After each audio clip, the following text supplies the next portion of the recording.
Thanks, Philip. That was amazing. The one bit I'd change at the end and add on to that is bugger supply chain. We want to be in a value chain. We want to have that value at the end of the chain and make sure it comes back fairly to you guys and our producers. Well, why me? Why have you had to put up with me? I think I'm going to be disappointed, like you. It's water. I'm Caroline Saunders, that's me, and I'm lucky enough to be in the Agribusiness and Economics Research Unit, a commercial research unit down at Lincoln University. We've been in existence about 53 years, and I got lots of people helping me there, and these are a few that are helping us on this particular project. It's part of a wider piece of work where we are looking at the wider value proposition for New Zealand. And my passion, and you've got to have a nutty passion, is not an ounce of product leaves New Zealand at a commodity price.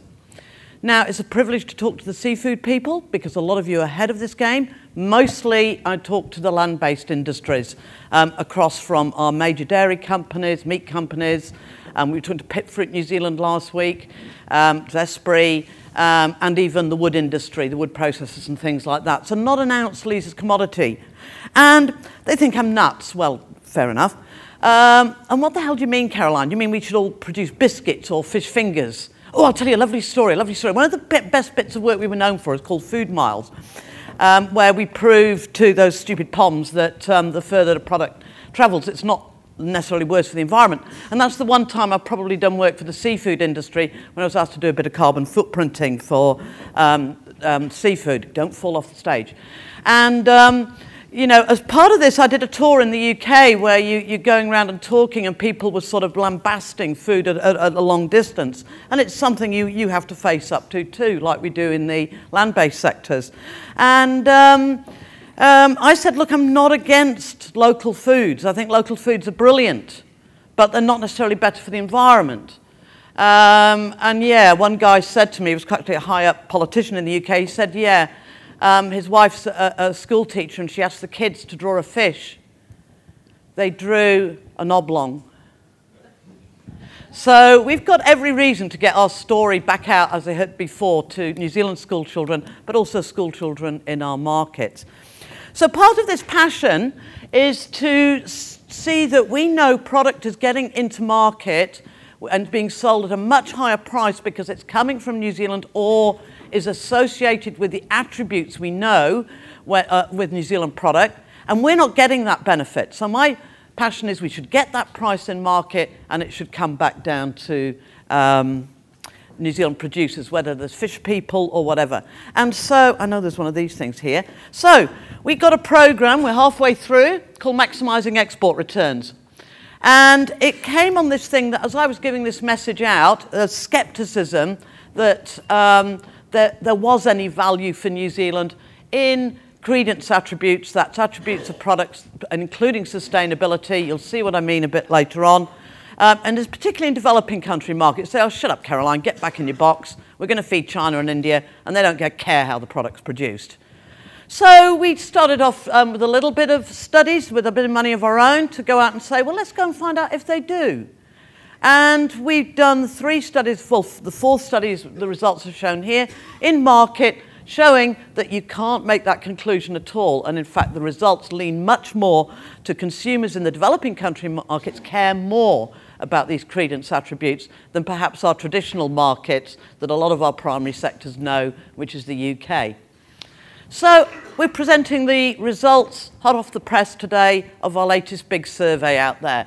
It comes from a big 3-year MB-funded program called Maximising Export Returns. Paul is I don't know if I'm the science leader and you're the science leader, or you do all the work and I get all the glory, or which way it is. So Professor Paul Dalziel, and he's got the latest newsletter with it if you want a copy. There's lots of stuff on the website, results of previous surveys and things like that, and some of the results that I'll present today. There's 3 main bits to the program. The first bit is what I'm going to concentrate on today. Just some initial results from that. We haven't got long. And then the second one is the trade analysis to give the value proposition to sectors, New Zealand economy, and to run some risk opportunities through there. We won't present any of that today. And the third is the other thing that often get told to me is, oh, we're ingredient supply, Caroline. We have nothing to do with our markets. We're just the victim of the markets. So we've been exploring other technologies of getting into market, and I'll present some of that. And again, that's been sort of alluded to this morning. Okay, the big surveys, 1,000 of middle and upper income consumers in each country. There's your countries. The UK as a sort of benchmark, because that's where our traditional industries know about. The people on the boards know about that country. They know about marketing into that country. Japan as a sort of more mature but a developed country market as well. China, Indonesia and India. 1,000 middle income and upper income consumers who shop regularly and heard of New Zealand. And I'm not presenting these results today, but one of the really great stuffs about this research is some of the colleagues that were on that slide, Peter Tate and Cindy Miller in particular, are publishing internationally at the cutting edge of this market research techniques that improves enormously the accuracy and reduces the risk of how much people are actually willing to pay for these attributes. But we're still in the process of analysing that result. So I presented some last week to Rupert and colleagues on our advisory board, and we're going back and rerunning some of those results. Okay, so the survey questions there's a whole mindful of data there, and I can only scratch the surface today of the kind of things we did. And the big question I'm going to sort of explore a little bit was we asked them how important they thought what we call key attributes are. There's 10 of those, so you can imagine we asked it in one question, but I'm going to show you 2 graphs to replicate that. Then, from experience from previous surveys, and also to help inform you guys, is we dug into what did they mean by those key attributes. So one in particular you might not be that interested in, but does actually relate in a minute, is animal welfare. What do you mean by animal welfare, and what are the things that are important to you when you're thinking about animal welfare? And help inform our meat companies, you guys, what pictures or how they might want to depict good animal welfare in the different marketplaces. So here's the first bar chart. We've got 5 attributes along the bottom. Quality, price, I'm not going to say too much about those. Those are what we call sort of standard attributes. Then health-enhancing foods, nutritional value, and food safety. And I guess the sort of key is that here's our developing 3 countries and then the 2 developed countries. Almost consistently across all the surveys we've done, the developing countries have shown things to be, oh, that's the wrong way, I pressed the wrong button, I know I should never touch that thing, have consistently found these attributes more important than the developed countries. And I'm interested with Ian's comment this morning about the developing countries being more interested in preventive medicine and they care more about what they eat than the developed countries. So if you look at health-enhancing food, Japan and the UK are a little bit lower than those the other countries. Nutritional value, we all like good nutrition, and food safety always comes out as one of the top. And it's interesting, over the 2 or 3 years we've been doing this, it's actually been coming down slightly in importance in the developing countries, but still very, very important and, you know, not surprising. So I don't think there's any big surprises there. You know, there might be 1 or 2 tweaks people wanted to talk about or that kind of thing, but it was what's never really been a big surprise, that slide. It's this one that tends to open the eyes a little bit and sort of interesting to presenting out to some of the bigger companies, the land-based companies. And why? Well, this one comes out consistent. Environmental condition of how the product's being produced across the value chain is extremely important, almost as important as food safety, especially in developing countries. So I don't accept the proposition given to me that they don't care under what conditions this food is produced. They care and seem maybe to care more than some of our more traditional markets. We had social responsibility in the survey the first time, and again, developing markets seem to find that very important compared to other markets. First time also traditional cultures, and we dig down into that a little bit in a minute. And Also, first time we split out, we've done animal welfare before, we've split out health and welfare this time because there was a worry we might be combining those two. Now, you might say, what's that got to do with you? But included in animal welfare, when we get to the willingness to pay work, we include wildlife. And it actually came out quite significant on the initial results for things like fruit and vegetable, and we know that from Zespri, that how important that is. Okay, so we then picked those attributes and we dug down and asked, what do you think is important? And we gave them about, in the pilot there was a bit more, but about 12 things that they'd sort of indicated that might be important when they thought about food safety. And those are sort of motherhood and apple pie ones, and it's not surprising. Things like freshness, hygiene, use by date were most important by all countries. Remember, I can only scratch the depth of these results. You know, there's just, and we could cut these results, all kinds of different market segments in that way. But what was fascinating for me and came out very strongly in both this and the previous study was that for food safety, the environmental condition is important. So even if you don't accept how the environment's looked after is important for itself, it is important for getting that food safety message across. Obviously, pesticides aren't usually used by you guys, but they're pretty important, particularly in developing countries, and not surprising, they have quite a few cases of poisons. Traceability, there you go, Flip, a good, very important too, so good work there. If we looked at what do they mean by environmental condition, almost always air quality and water quality come out top. Across all countries, across all surveys, all time. Interestingly, we did some work in Japan a few years ago, and recycling was way off the radar screen as important. This was with Zespri, and if you know, they've got some really good ways that they ensure that all the product of the fruit can be recycled. And then when we went into market last time, it was way down. And I thought, what's up with this? And it's really to do with the tsunami and the nuclear accident. People less willing to recycle, and also diversion of stuff into alternative fuels. It's come back up the radar screen again, so it's just interesting. Organic production in those countries. Now, what was fascinating for me was protecting endangered species. Didn't think the UK had any left. In Indonesia. But the other one that came out quite strongly was protecting our sea coastlines and marine environment. So, you know, that's an important message for you guys, but also important for our land-based sectors. Because, you know, maybe the pretty picture that goes to depict New Zealand's great environment so we can get these credent attributes, the willingness to pay for them, might be a beautiful picture of our coastline, not just the Southern Alps, which is what tends to happen now. Wilderness was important in China, but not the other countries, which again I found interesting. Animal welfare, well, free of disease, good quality of life. So tell those fish they had a really good quality of life, like the chicken in the previous one.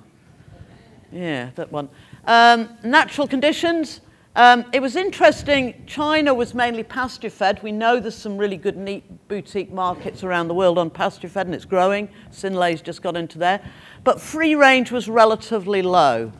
I mean, your fish is free range, so I guess it's not really an issue for you guys. Health-enhancing foods differs across countries. One of the ones that did differ the most. Digestive health important, and actually kiddies are coming a little bit down off the radar screen.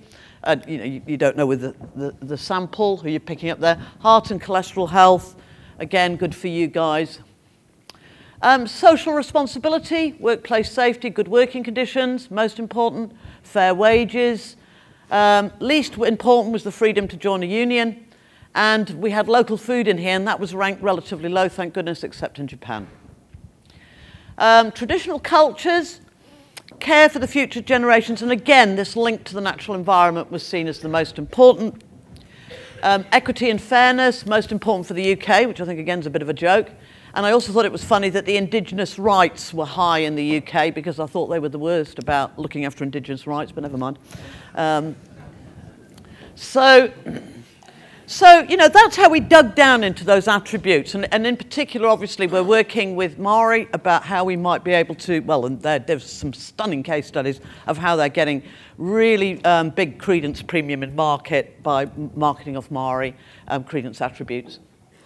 Okay, there's all kinds of segments. When you do these questionnaires, there's all kinds of segments. We've got one on certification and how would you want it certified and what, you know, so there's all those kind of results.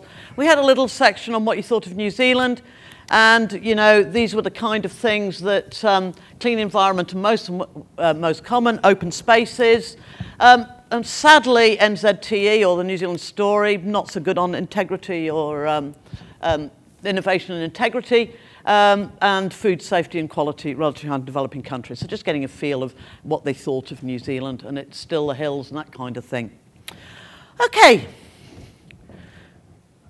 last canter. So, according to this question of getting to market, what can we do that's different so that we're not an ingredient supplier, or even if we are, the people who buy ingredients off go, shoot, that's really good, it's New Zealand fish. So we better tell it's New Zealand fish or the story behind it. And it could be in the restaurant or it could be in a processed product in a supermarket or wherever. I don't know, how many have seen this? Okay, thank you. And I know Rupert has because he was there last week. This is somebody shopping. South Korea. It's a billboard. You got it? Clicking, smartphone. And it's delivered to the door. You talked this morning about, you know, a food supply chain of 24 hours or 12 hours. These guys don't carry shopping. You wouldn't if you've got those vertical living. You don't want shopping there. So, you know, why isn't the New Zealand fish there on the picture? You know, my vision is we have a New Zealand billboard in each of the big cities in Asia where people can just go and click on. I mean, I'm mad. It might not be a New Zealand billboard. It might be a seafood billboard, or it might be something. But, you know, this is the way of the future more, of how we're going to shop for our products. So we've done a few questions around how, you know, what are people's behaviours online to smart media and online shopping. And so what percentage of your shopping is done online? So quite a reasonable percent, particularly in the developing countries. Have you used a mobile app, Philip was talking about this before, to find out more about a food product or beverage? Well, these are your developing country markets that we don't know as much about, and we're thinking of going in a different space compared to the markets we might be more typically used to. Have you used your purchase? Well, again, much higher in our developing country markets, and believe you me, these are growing, as I'm sure you know, and very, very low Japan and the UK. Have you ever used it for finding information? Again, the stunning, you know, these are being used more and more and more, and much more in our new markets than they are in our traditional markets.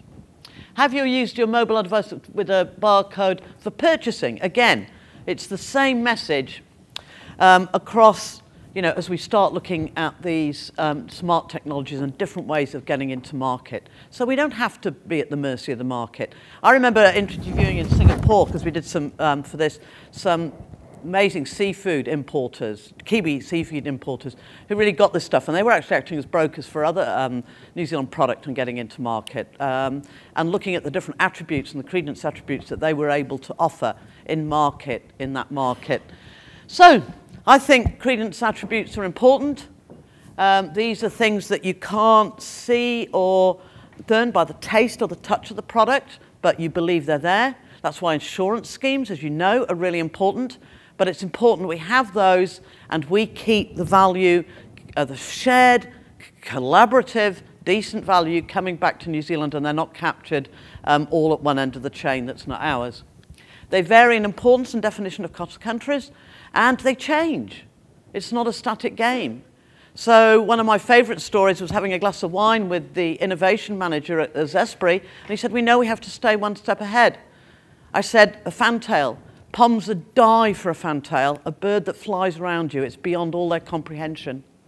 So next time, what do we see? If you look at Zespri marketing, there's fantails on it. I didn't get a penny, the bugger. I think I even paid for the wine, come to think of it. So thank you, and good luck, and long go with the seafood industry and the not-so wine.